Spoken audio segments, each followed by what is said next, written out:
everybody, Basilray from VapeLink, and this is essentially video 3 in what I'm unofficially dubbing the LavaGen trilogy. So the whole experience has been a little bit different for me. I don't normally put out 3 videos for one thing, so, you know, we're doing that this time. It's something new, uncharted territory, if you will.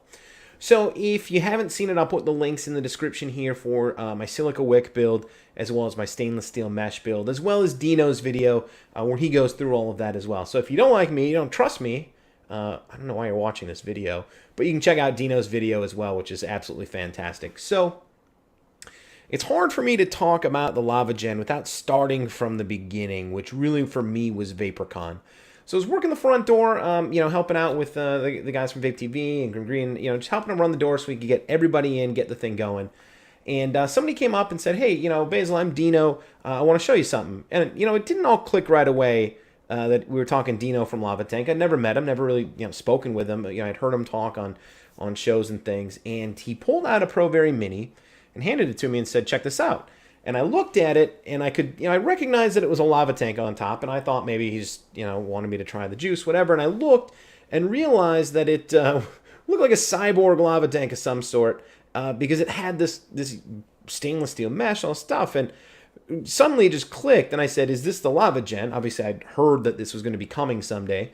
And he said, "Yeah, tell me what you think." So I took a puff, and I think my eyes shot out of my head because I was immediately in love. And he had it set up with the stainless steel mesh. He pulls out of his other pocket another ProVary Mini with another LavaGen set up on top, this time with the silica wick. So I took a pull of that, and it tasted great, performed well, and I was immediately smitten. I couldn't stop talking about it all weekend. I got the chance to hang out with Dino for a bit on Saturday afternoon. Couldn't stop talking about the LavaTank and the LavaGen and how excited I was for it. So got back home. Dino and I continued to have some conversations here and there, and we finally got to the point where the LavaGens were going to be available. So that was, you know, I got mine just a couple days before the first sale, so kind of wanted to get me a sneak peek. We were going to have them on VapeLink. So I've had this now for exactly 2 weeks. So I got it 2 Saturdays ago. It's Saturday now, and I'm really, really happy with this. There's a few things here that I think are a bit unique compared to other Genesis atomizers. I certainly haven't tried every one out there, but I've tried a good number of them. So first of all, this is designed to fit on any device with a 510 connection, or I suppose you could use adapters to get it on your device as well. The other thing is that this is designed around the John Boy LavaTank, which is one of the best made, you know, tanks out there. It's got, you know, one of the biggest followings of any cartomizer tank that's been on the market, and it's traditionally been pretty hard to get. So, you know, for those people who have an existing John Boy LavaTank, you can get just the rebuildable to drop in. More on that towards the end of the video here. But because of that design, you have a functional top cap. So I can take this, hold this, shake this. This top cap isn't going anywhere. Compared to a lot of other Genesis atomizers where the top cap is simply, you know, slides over and it's held in place by one O-ring, this is like maybe my favorite part about the LavaGen. Because now, if I need to, I'm walking around, I can stick it in my front pocket, stick it in my back pocket. This isn't going to fall off. Tips over on my desk, the cap isn't going to fall off. I look at it wrong, the cap isn't going to, you know, get adjusted and be sitting off center, and you push it back on. You got all sorts of problems, right? So that right away I think is almost worth the price of admission if you're a big Genesis fan.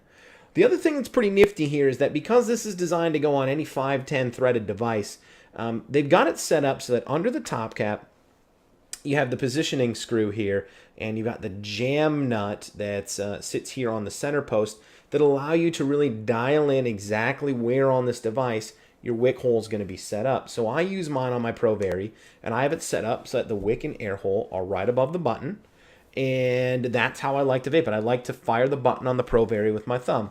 If you're using a device with a bottom button, say a Precise, an Empire, a Legacy from Pure Smoker, you probably don't care so much because that button is always in the same spot.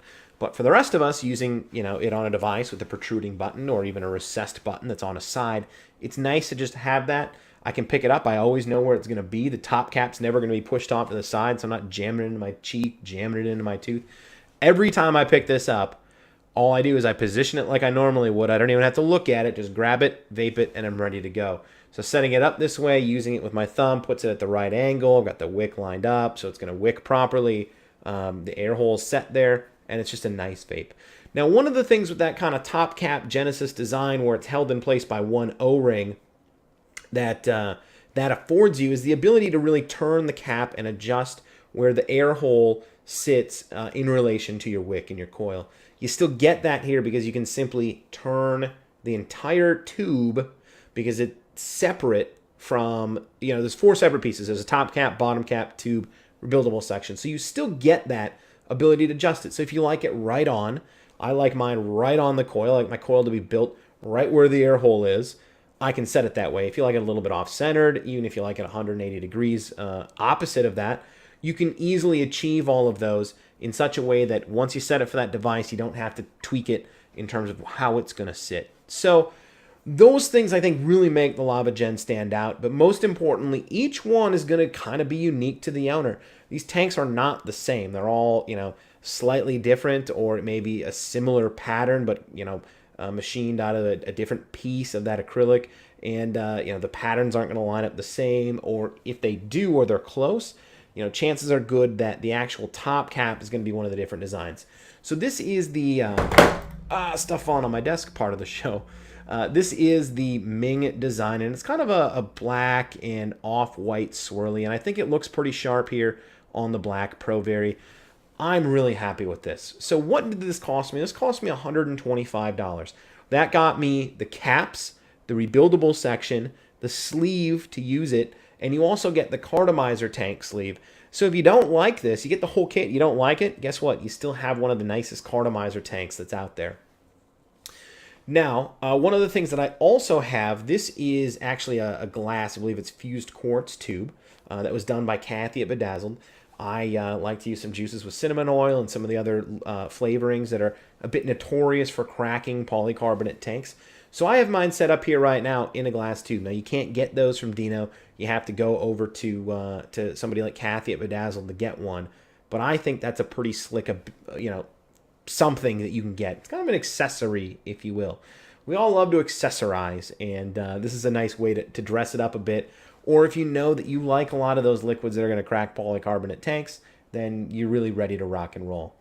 If you are already an existing John Boy Lava Tank owner, you can simply purchase just the rebuildable section with the polycarbonate sleeve to go over it for, I believe it's $75.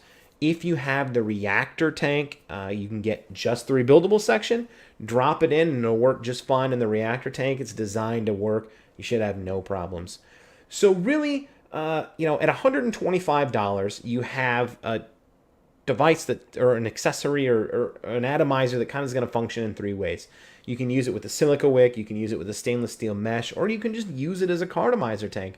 There's times where you may be out and about, it's just more convenient to not have to potentially worry about a little bit of leakage or whatever it might be with the Genesis style device in your pocket when you can just use a carto tank, and you get that flexibility here. So for me, knowing that Dino and John Boy worked really hard on putting this design together, I'm pretty thrilled, especially knowing that those two guys are behind it, because they're just two of the I think the most selfless people in the vaping world. They are always going to take care of their customers. So that if anything goes wrong, you need help, you can get a hold of Dino. He's really easy to get a hold of. All the sales are going on Facebook.